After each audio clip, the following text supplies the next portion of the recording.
जय गीता भागवत। श्रीमद् भागवत महापुराण का तृतीय स्कंद।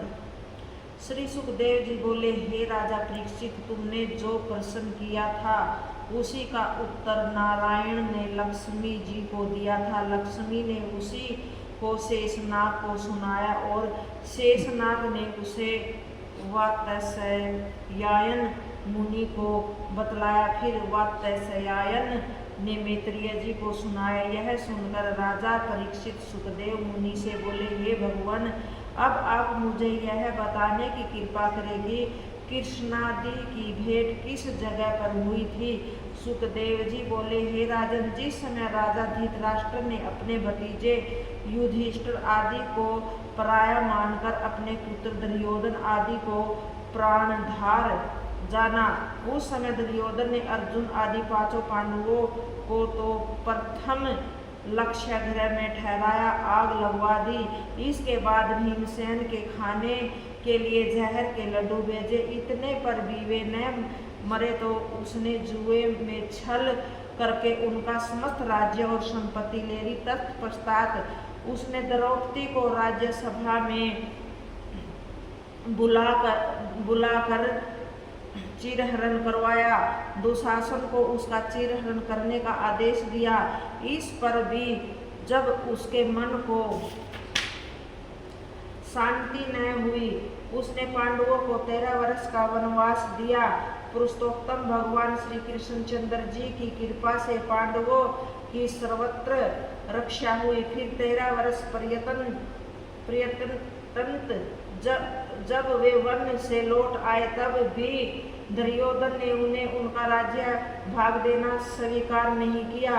उस समय कृष्णचंद्र जी, कृपाचार्य और विदुर जी आदि महाराज धृतराष्ट्र के बुलावे पर पंच बनकर दुर्योधन की सभा में गए और उसे झगड़ा समाप्त करने के हेतु बहुत समझाया। भगवान श्री कृष्ण, पितामह भीष्म और द्रोणाचार्य ने धृतराष्ट्र को समझाते हुए कहा, हे राजन, तुम्हारे और भाई पांडु के पुत्रों में कोई भेद नहीं है। दुर्योधन आदि तुम्हें स्वर्ग को नहीं ले जाएगा और न युधिष्ठिर आदि तुमको नरक में ही डालेंगे। अतः तुमको उचित है कि तुम पांचों पांडवों को भोजन मात्र के लायक कुछ गांव देकर ही संतुष्ट कर दो। इससे तुम्हारी सब प्रकार से भलाई होगी। राजा युधिष्ठिर को जब यह बात भली नहीं लगी, तब विदुर जी ने अपने भाई धृतराष्ट्र को अधर्म पर देकर सत्य बात जानते हुए इस तरह समझाया, हे भ्राता, युधिष्ठिर आदि पांचों पांडव बड़े ही सज्जन हैं। वे किसी से शत्रुता नहीं रखते और सबको अपना प्रिय मानते हैं। इसीलिए तुम उन्हें उनका हिस्सा अभी दे दो तो ठीक है। वैसे तो युधिष्ठिर, अर्जुन, भीम, नकुल और सहदेव ये पांचों भाई इतने बलवान हैं कि अगर उनमें से कोई एक भी चाहे तो वह संग्राम में 10 दिशाओं के दिग्पालों को हताश कर सकता है। इसके अलावा भगवान श्याम सुंदर उनके सहायक है।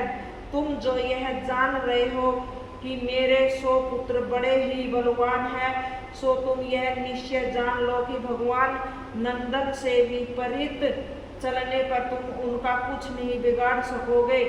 इस अत्याचार से तुम्हारा समस्त धन और अधर्म चला जाएगा। तुम्हारा पुत्र दुर्योधन प्रभु त्रिलोकीनाथ श्री कृष्ण से वैर रखता है। इसलिए अगर तुम उससे प्रेम रखोगे और उनकी आज्ञा अनुसार चलोगे तो वह तुमको बहुत ही हितकारी सिद्ध होंगे।